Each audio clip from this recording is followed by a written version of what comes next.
Halo semuanya, selamat datang di video pembelajaran PKM ISG Binus University tahun 2022. Di video pembelajaran ini, tema yang kami angkat adalah ancaman cybersecurity di era revolusi industri 4.0. Sebelum melanjutkan penjelasan kami, izinkan kami untuk memperkenalkan diri terlebih dahulu. Perkenalkan, nama saya Bella.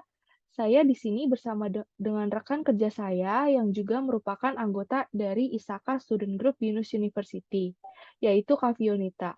Halo Kak Fio. Halo juga Bella, perkenalkan nama saya Fionita dan seperti yang Bella katakan, saya juga merupakan anggota dari ISAKA Student Group Binus University. Baik, tanpa berlama-lama lagi, langsung saja kita masuk ke materinya. Silakan Bella. Baik, terima kasih Kak Fio. Pertama-tama, saya akan menjelaskan mengenai contoh ancaman apa saja sih kira-kira yang sering terjadi pada cybersecurity. Yang pertama-tama adalah malware. Malware merupakan software berbahaya yang yang termasuk virus, worm, ransomware, dan spyware. Malware diaktifkan ketika pengguna mengklik tautan atau lampiran dari sumber yang tidak jelas keamanannya. Yang kedua adalah denial of service. Denial of service atau disebut juga sebagai DOS adalah jenis serangan cyber yang menyerang komputer atau jaringan sehingga tidak dapat menanggapi permintaan dari user. Yang ketiga adalah man in the middle atau MITM. Serangan jenis ini sering terjadi ketika pengguna internet sedang terhubung ke internet dengan jaringan Wi-Fi publik yang tidak aman. Hacker akan memanfaatkan situasi ini dengan menyisipkan diri di antara para pengguna dan jaringan. Mereka kemudian menggunakan malware untuk menginstal perangkat lunak dan menggunakan data secara ilegal. Yang keempat adalah phishing. Phishing merupakan salah satu serangan cyber yang sudah lama ada. Teknik dari phishing sendiri adalah dengan menggunakan komunikasi palsu seperti email dan telepon untuk mengelabui penerimanya agar membuka dan menjalankan instruksi yang mereka berikan. Lalu yang kelima adalah injeksi SQL. Injeksi Structure Query Language atau SQL merupakan jenis serangan cyber yang dilakukan dengan memasukkan kode berbahaya ke dalam server yang menggunakan SQL. Saat terinfeksi, server akan merilis informasi yang bisa disalahgunakan oleh peretas. Lalu yang terakhir adalah serangan kata sandi. Dengan menggunakan kata sandi yang tepat, penyerang cyber bisa memiliki akses ke banyak informasi. Serangan kata sandi juga bisa dilakukan dengan mengakses basis data kata sandi dengan menebak-nebak kata sandi dari orang lain. Boleh di slide selanjutnya. Nah, berikut ini adalah jenis ancaman cyber yang sering ditemukan pada era revolusi industri 4.0. Yang pertama adalah cybercrime. Dalam praktik cybercrime, pelaku melakukan akses ilegal seperti transmisi ilegal atau manipulasi data untuk tujuan tertentu, di antaranya menciptakan gangguan dan mencari keuntungan finansial. Bisa dilakukan seorang diri ataupun melibatkan sekelompok orang. Para pelaku cybercrime tentu adalah orang-orang yang sudah ahli dalam berbagai teknik hacking. Bahkan tidak jarang sebuah aksi cybercrime dilakukan dari berbagai tempat yang berbeda di saat yang bersamaan. Banyak contoh aksi cybercrime yang masih sering kali terjadi seperti pencurian identitas, penipuan atau pembobolan kartu kredit atau biasa juga disebut carding, memata-matai target tertentu, dan lain sebagainya. Lalu yang kedua adalah cyber terrorism. Merupakan aktivitas sejumlah jaringan atau kelompok teroris yang bertujuan untuk mengganggu keamanan sosial, politik, dan ekonomi suatu negara dengan memanfaatkan kekuatan teknologi internet. Misalnya seperti menyerang website resmi pemerintah, melakukan sadap jaringan komunikasi strategis politik, mencuri sumber data elektronik perbankan, dan sebagainya. Serta masih banyak lagi ancaman lain yang dapat ditemukan pada revolusi industri 4.0 ini. Boleh di next. Berikut ini adalah dampak yang ditimbulkan dari ancaman pada cyber security. Setiap tindakan kejahatan di dunia maya tentu saja mengakibatkan kerugian yang dirasakan oleh korbannya. Berikut ini merupakan contoh kerugian yang akan dirasakan oleh korban yang telah tertipu oleh cybercrime. Yang pertama adalah reputasi online bisa terancam. Kerugian yang ditimbulkan dari cybercrime adalah reputasi online bisa terancam, apalagi jika menggunakan aktivitas online untuk berbisnis. Jadi jika menjadi korban, bisa jadi bisnis online akan kehilangan kepercayaan pelanggan. Pengunjung juga akan merasa tidak aman untuk mengunjungi situs, sehingga mereka jadi memutuskan untuk tidak belanja lagi di toko tersebut. Yang kedua adalah kehilangan data penting. Salah satu kerugian terbesar cybercrime adalah kehilangan data. Hal ini bisa terjadi bila pada akun pribadi maupun website yang menyimpan data pribadi pelanggan. Yang ketiga adalah kerusakan software dan sistem komputer. Kerusakan software dan program juga bisa terjadi akibat ulah cybercrime. Salah satu yang membuat heboh adalah serangan ransomware WannaCry yang menyerang berbagai website pemerintah. Saat itu, serangan yang terjadi menyebabkan banyak perangkat yang tidak bisa diakses. Aksi ini terutama terjadi pada sistem operasi yang rentan, baik yang sudah lawas maupun yang versi bajakan. Lalu yang terakhir adalah kehilangan sejumlah uang. Kerugian finansial juga menjadi dampak terbesar dari kegiatan cybercrime. Bentuk aksinya bisa bermacam-macam, mulai dari phishing hingga extortion. Sekian penjelasan materi dari saya. Selanjutnya pembawaan materi akan dilanjutkan oleh Kak Vio. Terima kasih. Oke, terima kasih Bella. Selanjutnya saya akan memaparkan dua kasus nyata terkait ancaman cyber security di Indonesia, terutama di era revolusi industri 4.0 saat ini sekaligus dengan cara penyelesaiannya. Nah, kasus yang pertama yaitu di tahun 2017 terjadi peretasan terhadap aplikasi tiket.com yang merupakan sistem aplikasi jual beli tiket daring yang juga tersambung dengan sistem penjualan tiket pada maskapai penerbangan PT Citylink Indonesia. Peretasan atau pembobolan ini melibatkan 4 orang tersangka yang sudah berhasil ditangkap oleh pihak kepolisian. Kronologisnya, para pelaku melakukan illegal akses pada sistem aplikasi tiket.com yang tersambung dengan sistem penjualan tiket pesawat Citylink. Mereka mencuri kode booking tiket penerbangan, kemudian menjualnya melalui Facebook dengan diskon 30-40%, sehingga banyak orang yang tertarik untuk membelinya.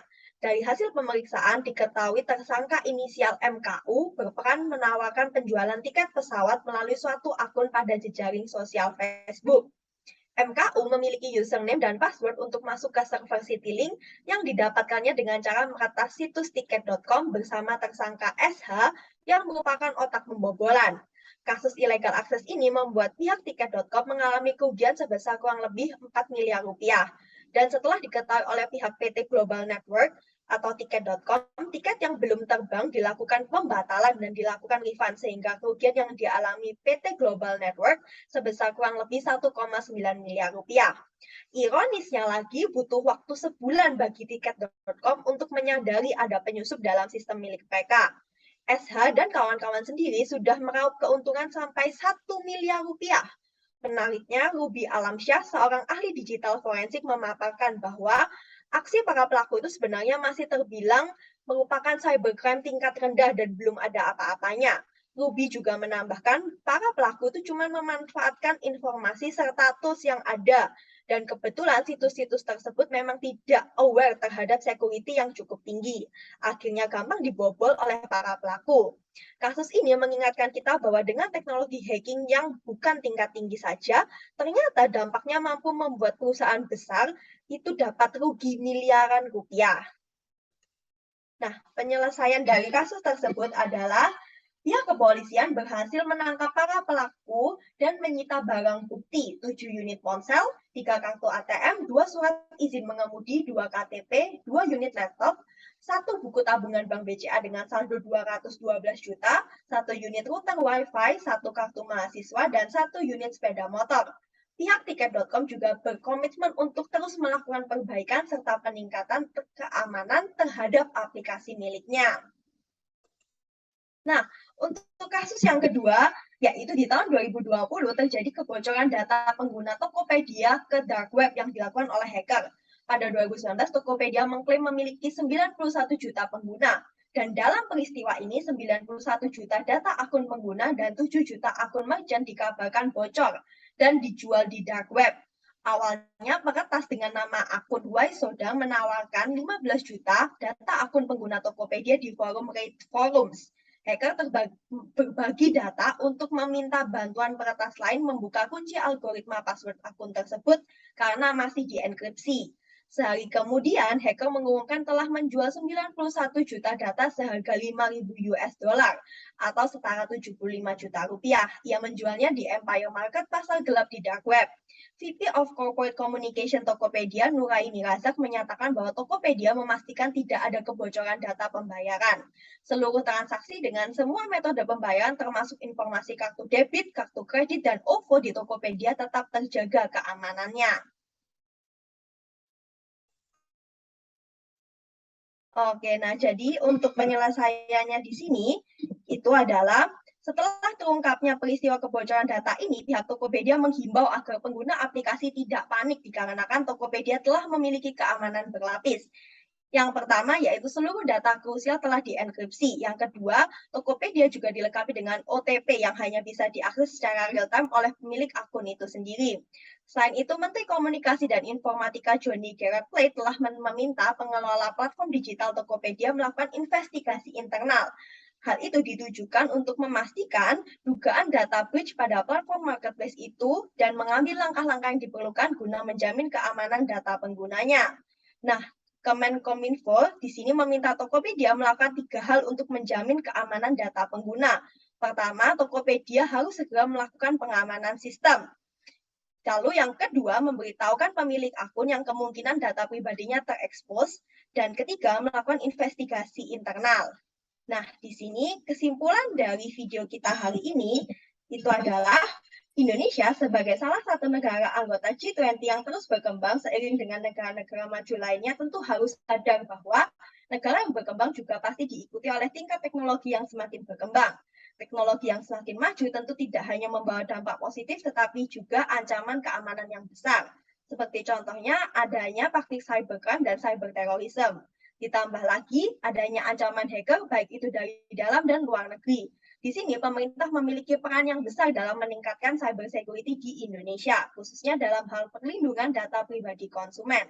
Pemerintah itu bertugas untuk menyiapkan peraturan perundang-undangan yang memadai agar ekosistem digital dapat terlaksana dengan aman. Nah, kita juga sebagai bagian dari warga negara Indonesia memiliki andil untuk meningkatkan literasi digital kita agar terhindar dari berbagai kejahatan cyber yang mungkin bisa menyerang kita kapan saja. Semakin banyaknya ancaman cyber security yang terjadi di Indonesia mengindikasikan bahwa literasi digital masyarakat kita masih perlu ditingkatkan dan sumber daya manusia yang ahli di bidang cyber security juga harus semakin ditambah. Selanjutnya, kita akan masuk ke bagian terakhir yaitu latihan soal.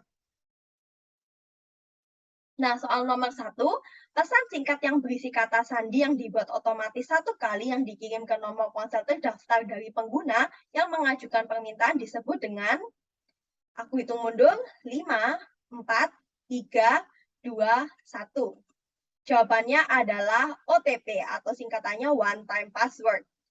Lalu kita lanjut ke soal nomor 2. Sarana yang paling umum digunakan untuk melakukan phishing adalah, aku hitung mundur, 5, 4, 3, 2, 1. Jawabannya adalah email. Boleh dilanjutkan, Bella? Baik, untuk soal nomor 3, dampak yang ditimbulkan dari ancaman pada cybersecurity kecuali. Aku hitung mundur ya. 5, 4, 3, 2, 1. Dan jawabannya adalah mendapatkan keuntungan. Boleh di next? Untuk soal nomor 4, contoh dari aksi cybercrime adalah A. Menyerang website resmi pemerintah, B. Mencuri identitas, C. Melakukan sadap jaringan komunikasi strategis politik. Dan D. Mencuri sumber data elektronik perbankan. Aku hitung 5 detik ya. 5, 4, 3, 2, 1. Dan jawabannya adalah B. Mencuri identitas. Boleh di next. Untuk soal nomor 5, ancaman yang sering terjadi pada cyber security kecuali A. Ancaman malware, B. Phishing, C. Antivirus, dan D. Serangan kata sandi. Aku hitung 5 detik ya. 1, 2, 3, 4, 5. Dan jawabannya adalah antivirus. Oke. Baik. Baik. Sekian materi yang dapat kami sampaikan. Saya mewakili Kak Fionita ingin minta maaf jika ada salah kata dalam pengucapan, dan terima kasih. Dan ini merupakan referensi dari video yang kami buat.